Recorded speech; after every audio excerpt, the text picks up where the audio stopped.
start, Faith, good start. Okay, let's keep going. Queen of small talk. I don't know, okay. I realised that I'm used to seeing Paul's notes here. I should get my slides ready as well, shouldn't I? Gosh. And I don't know if you've ever seen it, but he has like all these different pictures, and it's all color-coded, and it's beautiful, right? Mine are like ripped up bits of paper, so feeling a little bit inferior. That's okay, maybe next time, we'll see. Yes, nice.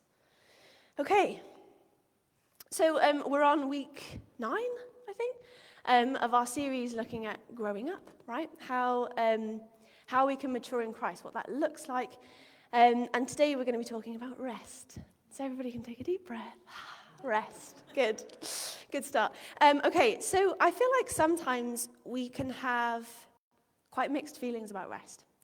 It's this ideal that we'd love to experience, and yet sometimes it feels like we don't really have enough time, and like, what does that actually look like? And we're kind of going to start there, okay? Because I feel like there's actually a lot of factors that go into why we get confused about rest, what it should look like, when we should do it, if we should even do it. Should we feel guilty? Is it an indulgence? So we're going to start there, but let me just tell you, okay, I promise you there's good news, okay? So we'll get there. But there's quite a few factors that influence the way we think about rest. So, firstly, do you like my Garfield? Firstly, I think sometimes we have this idea that rest is just a physical thing. Yeah, rest is just having a nap.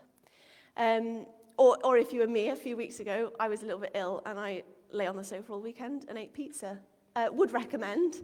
But we think that rest is sleeping, it's recovering from an illness, it's recovering from injury.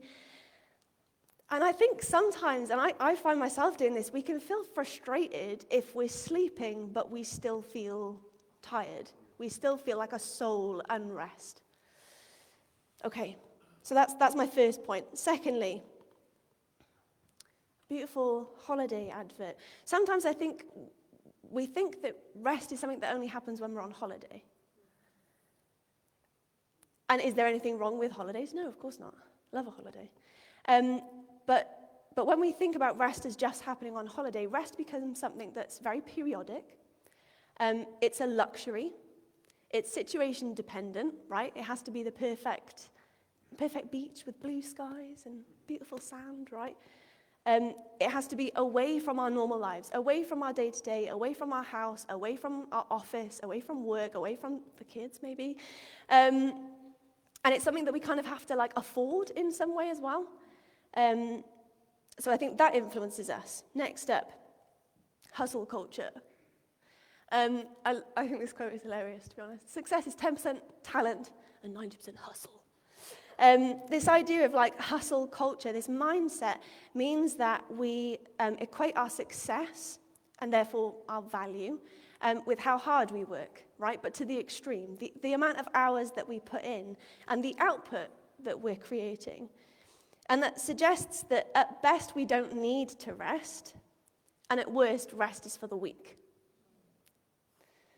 It's something to be ignored, avoided, or denied. And the problem with this is that it just results in burnout. It just gets to a point where physically, emotionally, spiritually, mentally, we just can't handle it anymore and we just kind of collapse. And I think that's something that we're seeing quite a lot in culture at the moment, but also like in our churches. So that's another factor why we get confused. Next up, maybe a little bit controversial, our phones, or just technology in general maybe. I think our phones mean that we don't really have any capacity or time to rest. We're used to being distracted, entertained, and we're used to being accessible to everyone all the time. We're also used to other people being accessible to us all the time. And it means that rest is just something that we don't have any space for. There are no moments in our lives where we're not doing something. We're not scrolling, right? Or maybe it's just me. And lastly, social media. Again, maybe a little bit controversial. But I do think this is quite a big one. I promise you, there's good news coming. We all know, right, that what we present on social media isn't an accurate representation of our own lives. Yeah? It's just the highlight reel. And yet it's really difficult for us to remember that that's the same of everyone else on social media. Everybody else is also just presenting their own highlight reel. That's also not an accurate representation of their lives. And I think that means that we can't rest because we have this fear in us that we're going to miss out or we're going to fall behind. We feel like everybody else has more than us. Everybody else is more up to date. Everybody else has more friends, more time, more holidays, more money. So we can't rest because, we'll just get left behind. Okay, so it's no wonder that we feel a little bit like this when it comes to rest. What do I do? How do I do it? What does it look like? Okay, we made it. On to the good news. Little caveat before we move on. Right, none of these things are like inherently bad, yeah? Holidays, working hard, social media, our phones, all those things, like they're not inherently bad, but we can see how they influence our idea of rest, yeah? Okay. So we're going to go back to the very beginning, because it's a very good place to start. I promised myself I wouldn't say that. Back to Genesis 2, verses 1 to 3. So Genesis 1 is this like beautiful account of God speaking everything that exists into being. Yeah, let there be light, and there is light. And then we get to this in Genesis 2. So the creation of the heavens and the earth and everything in them was completed. On the seventh day, God had finished his work of creation, so he rested from all his work. And God blessed the seventh day, and he declared it holy, because it was the day when he rested from all his work of creation. Okay, there's a little asterisk there, because the word rested can also be translated as ceased. Yeah, he stopped. We kind of get this idea that like God had finished his work, so he stopped working, right? And I think there's a few key principles that we can take from this passage about what the biblical perspective of rest is. Okay, so that's where we're gonna go next. So firstly, a few deductions, yes. Firstly, rest cannot be a sign of weakness. There is no weakness at all in this passage anywhere, right? God, think about it. God has literally just spoken everything that exists into being. God is not weak. Yeah? And yet God chooses to rest. Rest cannot be a sign of weakness. So we go back to that hustle culture mentality. That just can't be true, right? Okay. Secondly, rest cannot be a bad thing. Firstly, God is doing it. Yeah, God is choosing to take part in rest. And kind of linked with this, thirdly, think about the big storyline here. Let's rewind back to a short history of everything, yeah? Think about the grand narrative of the Bible. We start with creation, and then the fall comes and humans kind of mess it all up. We haven't got there yet. This is still in the perfect creation right at the very beginning. God is resting before anything goes wrong. Rest is part of God's original design. And we can see how rest is woven into the very fabric of everything. God creates everything, and it involves rest. And this pattern of 6 days of work and 1 day of rest, I got it the right way around. When I was practicing, I kept saying 6 days of rest and 1 day of work. Yeah, wishful thinking for sure. 6 days of work, 1 day of rest. This is a biblical principle. This pattern is something we see continuously throughout the Bible in loads of ways. But one of the key ways is in the principle of Sabbath, right? Now, the word Sabbath comes from the word Shabbat, which means to stop. Are we seeing the links here, right? Resting, ceasing, stopping, Sabbath, to stop, yeah? Sabbath is this day of rest. And it's a gift to God's people. God gives them this commandment to abide by a pattern of 6 days of work and 1 day of rest. And the point is, they were given boundaries and guidelines as to what they could or couldn't do on that day, because the whole point is that it's a day designed to help them stop and rest, remember God. And even in like a really cool way, we can see how as God's people take part in this pattern of 6 days of work and 1 day of rest, got it right, they're reminding themselves of this. They're reminding themselves of the very beginning of how God is in control, God created, God designed. Okay, we're going to kind of hold that thought. We'll come back to Sabbath in a little bit. But for now, for the rest of this morning, we're going to be sitting in Matthew 11, 28 to 30, which I'm sure some of you saw coming, which is this beautiful invitation that Jesus gives us. And it says this: "Then Jesus said, 'Come to me, all of you who are weary and carry heavy burdens, and I will give you rest. Take my yoke upon you. Let me teach you, because I am humble and gentle at heart, and you will find rest for your souls. For my yoke is easy to bear, and the burden I give you is light.'" Okay, we're going to go through this bit by bit. Okay, so we're going to start off with these key phrases. Come to me, I will give you rest. You will find rest for your souls. Okay, we're going to go back to that Sabbath thought. If you think about it, God's people had Sabbath as this source of rest. Yeah, this day of rest. This chunk of their week where their rest would come from. Yeah? And yet here, Jesus is saying, come to me, and I will give you rest. Do you see how Jesus is calling himself like this new version of the Sabbath? Yeah?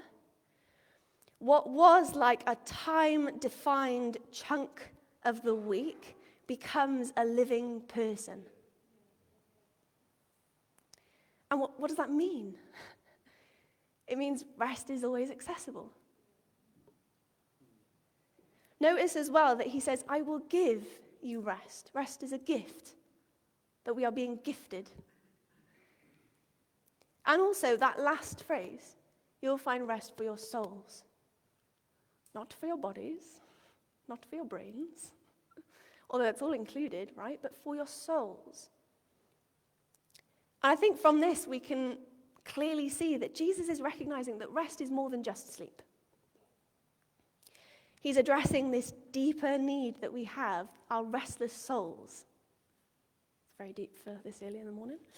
And the answer is him, this new Sabbath, this place we can go to stop, to rest.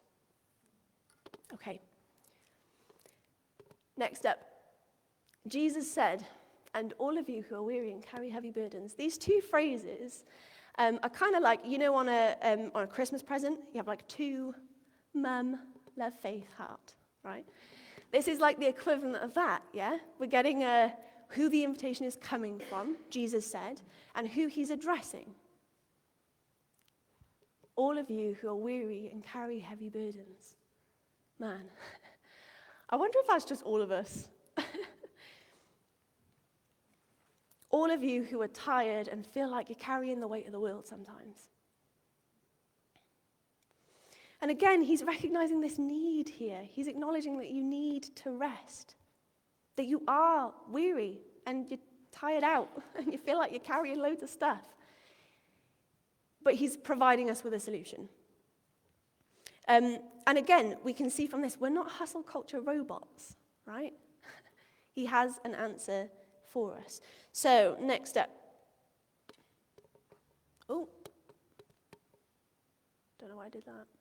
Okay, take my yoke upon you, for my yoke is easy to bear, and the burden I give you is light. You might be thinking, Jesus, why are you talking about eggs? Bad joke.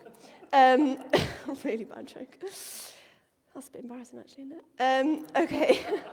He's actually using this agricultural language, right? Which at the time would have made complete sense to his audience. To us, we're a bit like, what? But this is what a yoke is, right? This wooden thing. Yeah? Good description, Faith. Wooden thing. It connects two oxen together. It's a piece of farming equipment, right?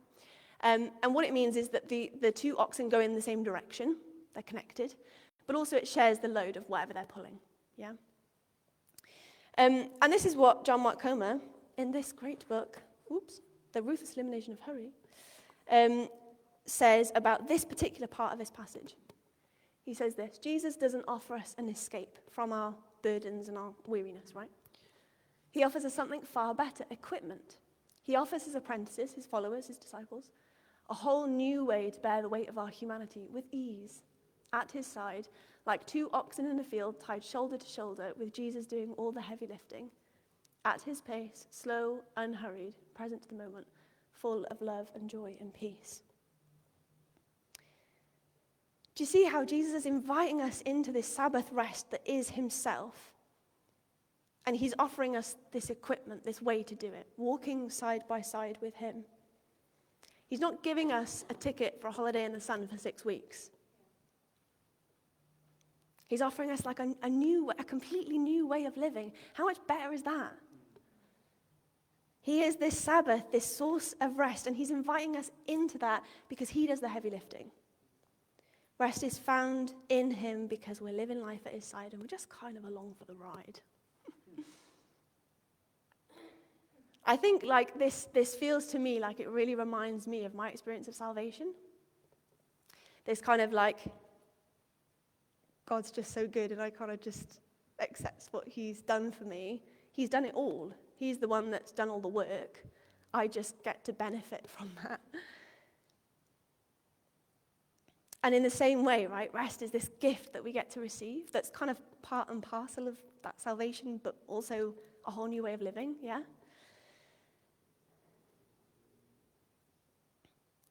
And this is all gospel, yeah? Gospel is just good news. Salvation is gospel. Salvation is good news. A new way of living where we get to walk side by side with Jesus is gospel. That's good news. Okay, and this whole kind of thing reminds me of this phrase that we've been using over and over, his power, our participation. And again, like think back to those things that we talked about right at the start. There's nothing to keep up with here. Yeah? We're not going to fall behind. We're walking with Jesus. We're going at his pace.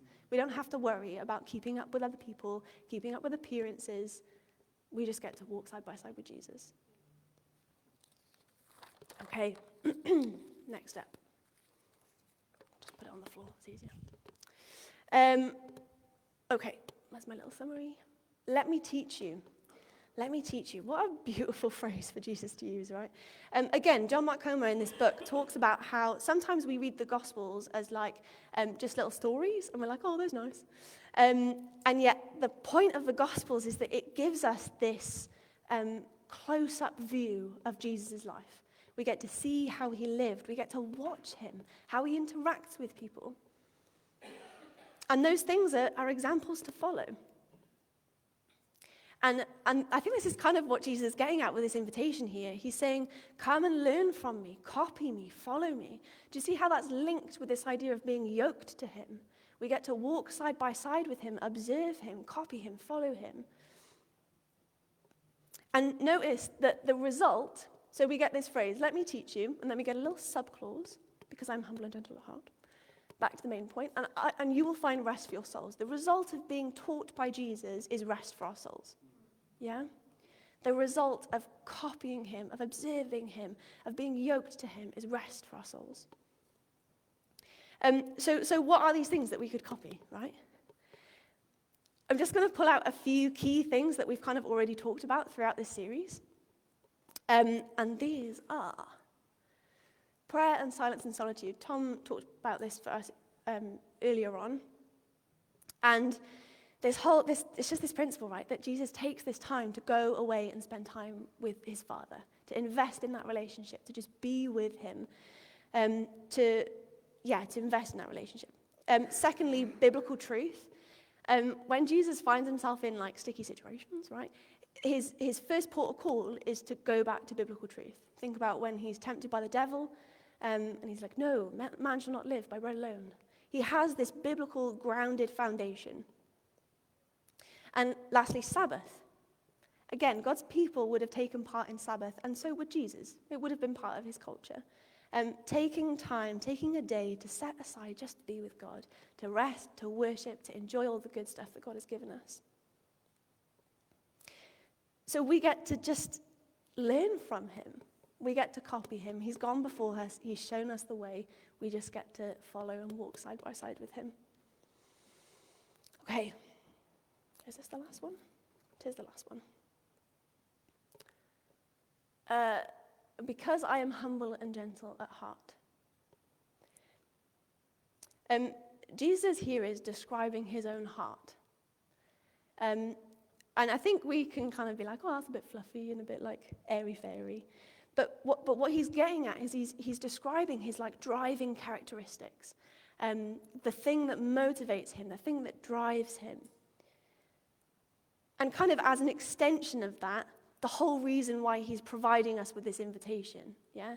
The whole force behind this. And he uses these two words, humble and gentle. Or if you're reading in the ESV, they will say gentle and lowly. And there's a really, really cool book. Side note, I've not read all of this. It's called Gentle and Lowly. It's by Dane Ortland. I haven't read all of this, but I mentioned it in passing to Paul, and Paul nearly cried. Not that that's surprising. Sorry.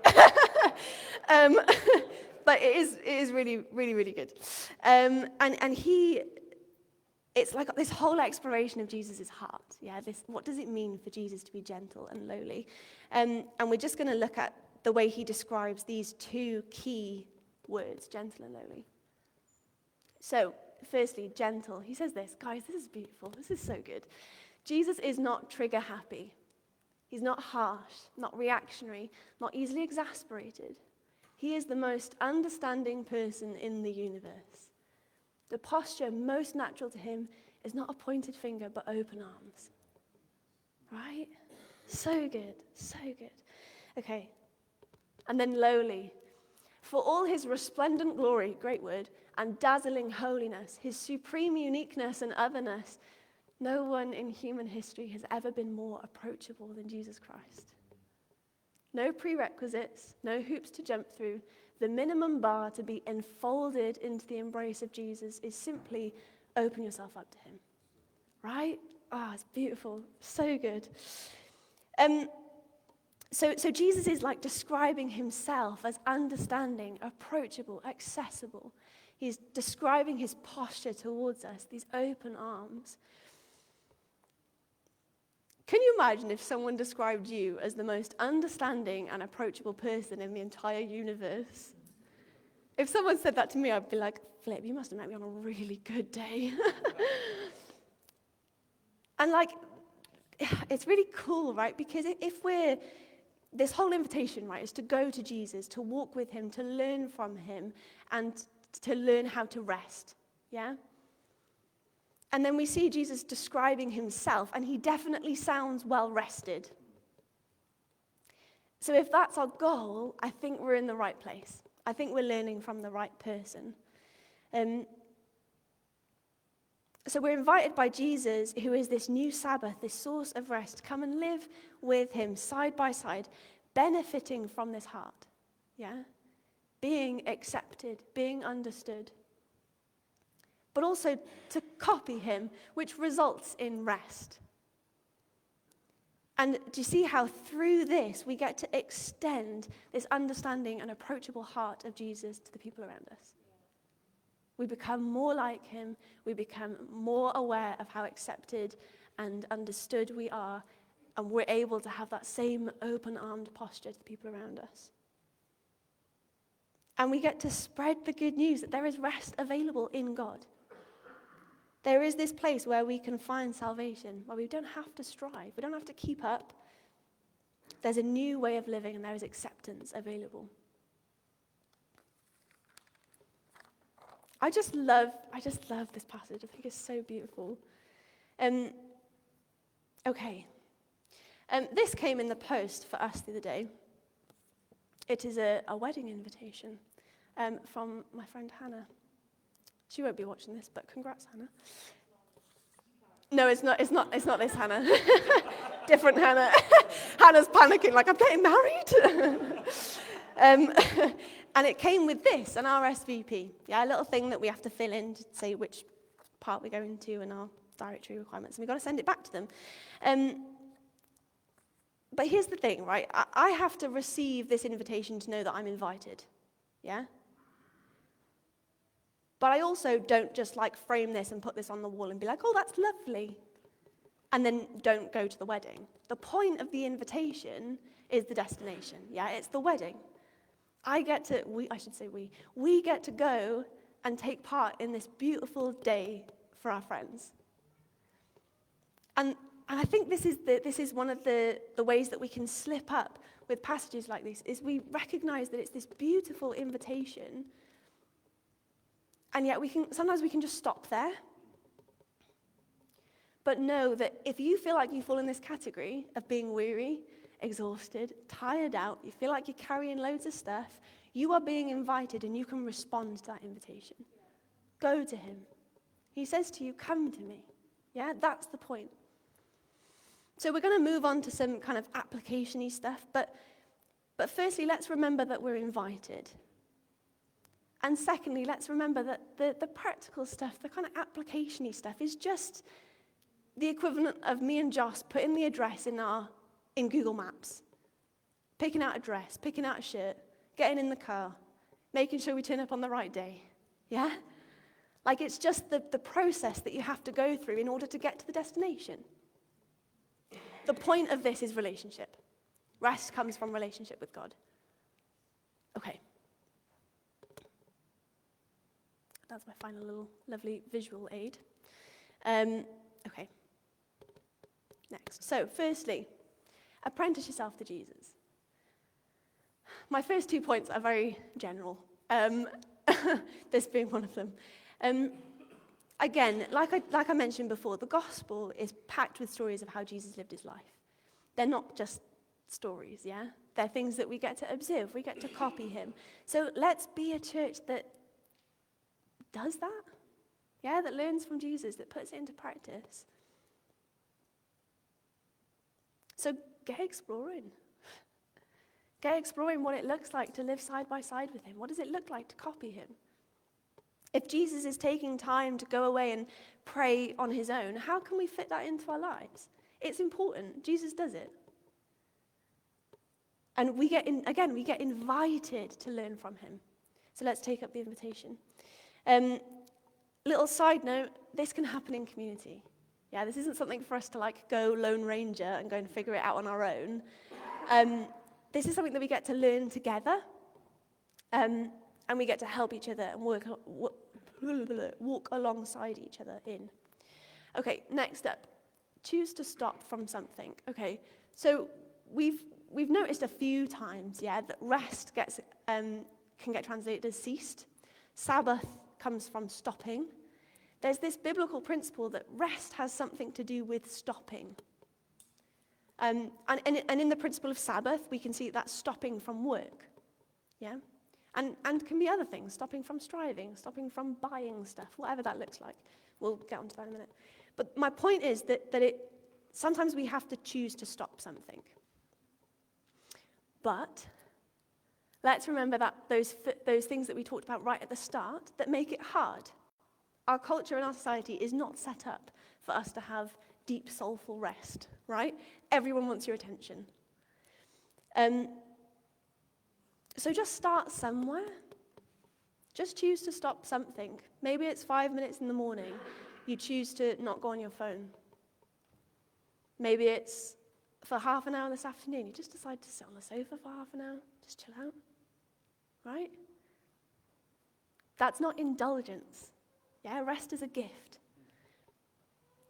And like we said, rest it's woven into the design of creation. So take part in it. Okay.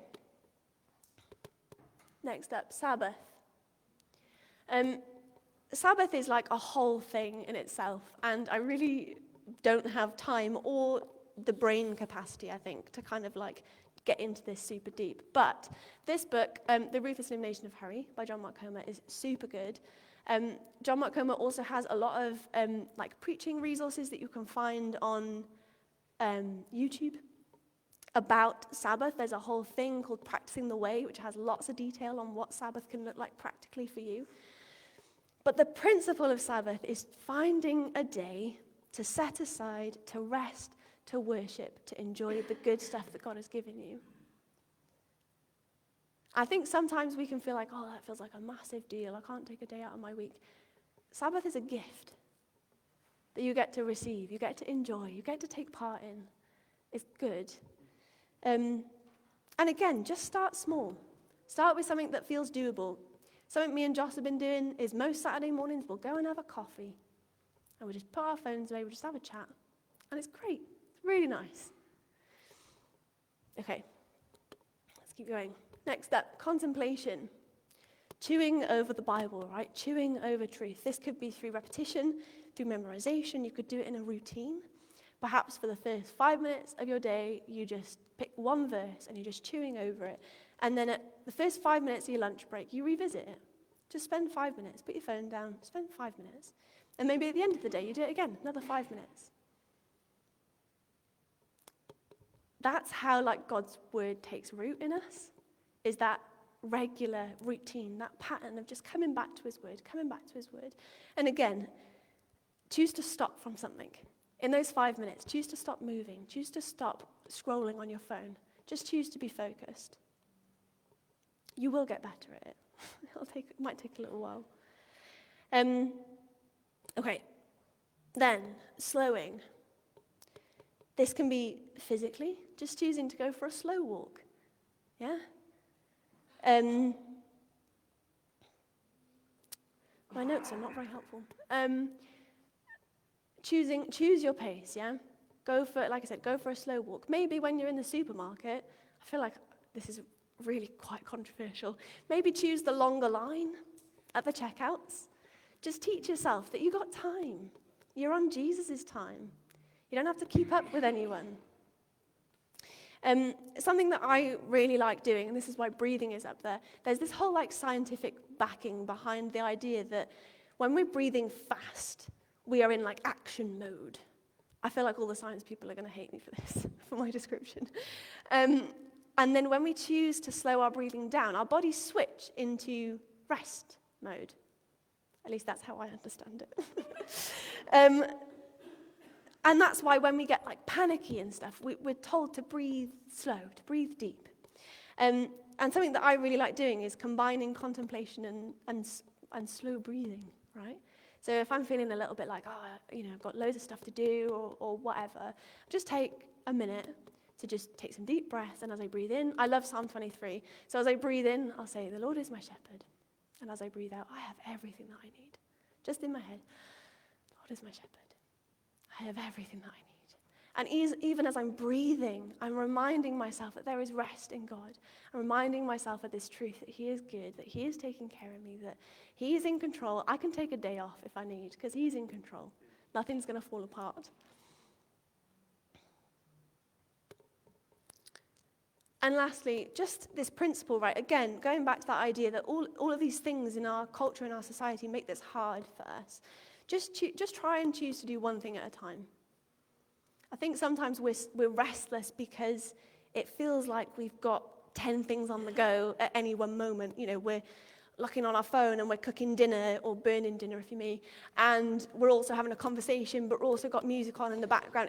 It's no wonder that we feel a bit frazzled, yeah? So maybe when you're cooking dinner, just choose to invite God into that and just cook dinner. Just do one thing. Maybe that is just me. I don't know. Or if you're having a conversation with someone, how tempting is it to get our phones out? Maybe that is me. That sounds very rude. I'm not talking to someone and I'm just scrolling on my phone. But you know what I mean? If there's a notification or something, you want to check. Maybe put your phone on Do Not Disturb when you know you're about to have a conversation with someone. This all sounds so practical and so nitty gritty, but this is the point. Jesus invites us into this new way of living.